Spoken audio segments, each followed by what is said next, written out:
All right, you are Ebony Broussard? Correct. And Yes. this is cause numbers 19-32518, 19-32806, and 21-36615. Ms. Broussard, 32806, was put on probation January 21st of 2020. 10-year deferred probations.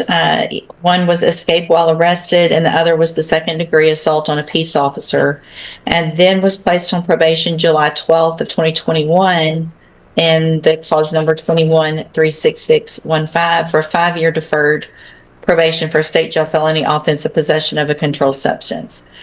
She was here previously, entered pleas of true to counts 1 through 5 in that motion to revoke in each of the cases. There was no agreement. I received the pre-sentence report update. Have y'all both had an opportunity to review that update?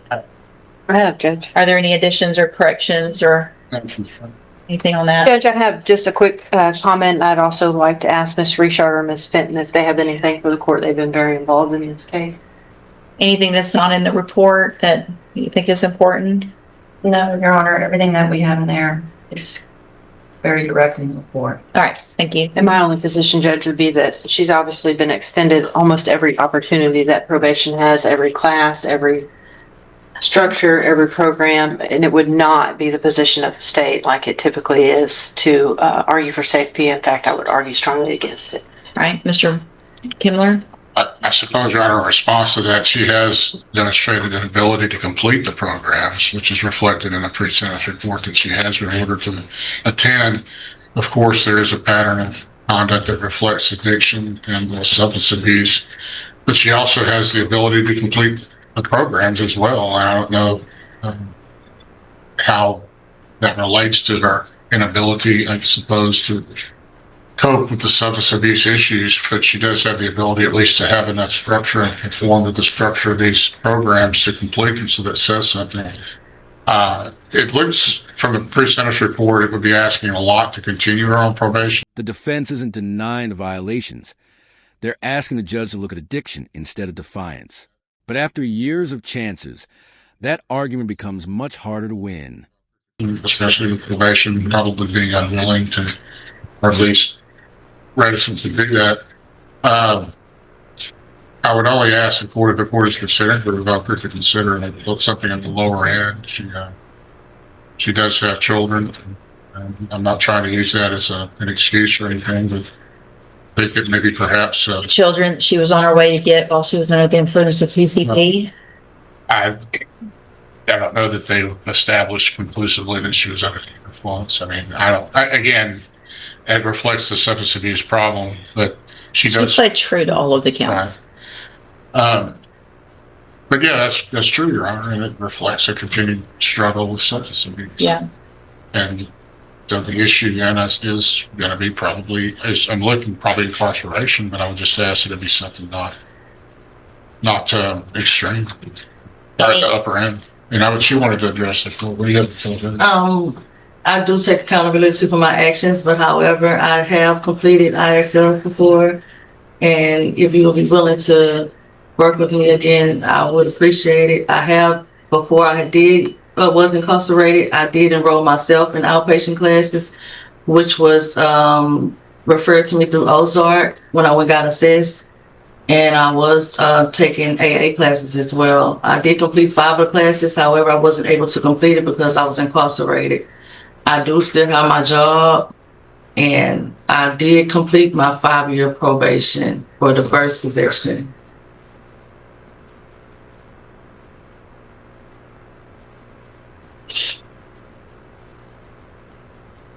And I do pay my. So is the time? It was told. I mean, because of the motion. So yeah, I mean, you did the 5 years, but yes, it's not over. Yes, ma'am. What is Ms. Malfino, do you have any position with regard to specifically punishment on these cases? Sorry, Judge, I was just thinking back at the original PSI. Yeah. I do, thanks.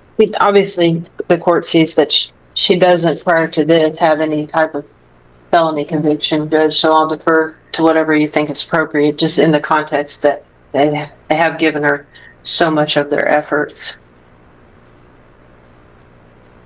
So, Ms. Broussard, you've been given the opportunity of, looks like you went to Franklin North way back in 2017.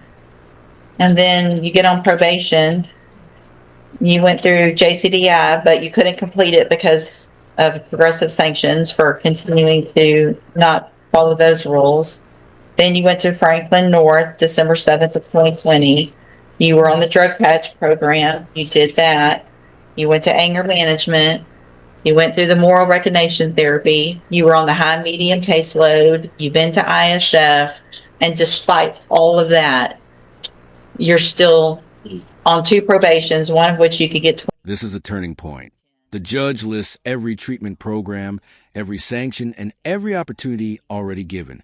In sentencing, a long history of second chances can carry just as much weight as the original crime. 20 years in prison and the other 10, you still haven't figured out how to stop using drugs. And you were, in fact, in a vehicle going to pick up your young children from daycare under the influence of PCP. Oh, man.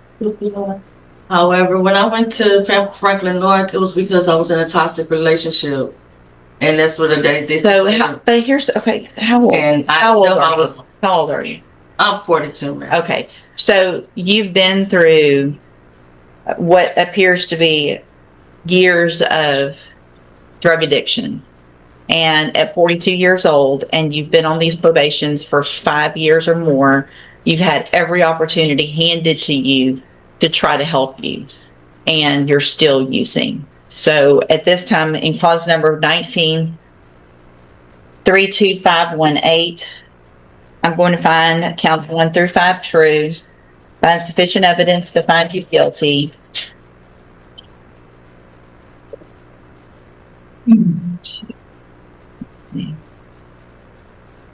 And at this time, find you guilty of escape while arrested, sentence you to a term of 6 years in the institutional division of the Texas Department of Corrections.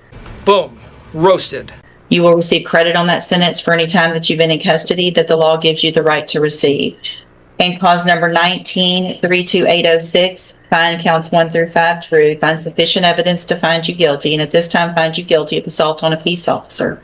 Sentence you to a term of 6 years in the institutional division of the Texas Department of Corrections. You will receive credit on that sentence for the time that you've been in custody that the law gives you the right to receive. And then in clause number 21-36615, also find counts 1 through 5 true, find sufficient evidence to find you guilty, and at this time find you guilty of possession of a controlled substance.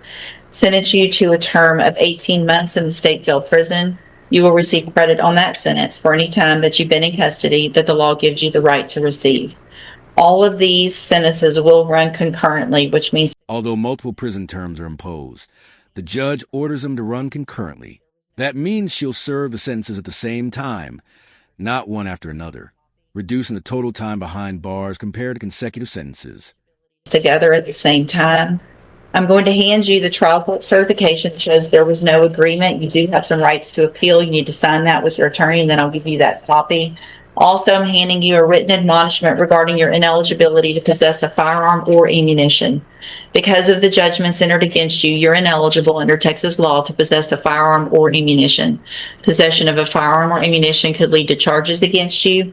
If you have any questions about the laws that make you ineligible to possess a firearm or ammunition, or about how long that lasts, you can talk with Mr. Kimler. Right here. And what is the statement? I'll wait on that. It's saying that you do have a right to appeal, and Mr. Kimler will talk to you about that. When do you find You hand her that one, and just the bottom copy off of that one, Mr. Kimler. when can I find the straight time? They'll do the judgments today, and it should show up in the computer probably in the next day or two. It's the jail that's not giving us this information. It's, well, right now it hasn't been all calculated, so it'll be in the system in the next day or two. Once the clerk, she's in court right now, so she can't do it, but it'll happen the next day or two. Mr. Burbank, you've got Leroy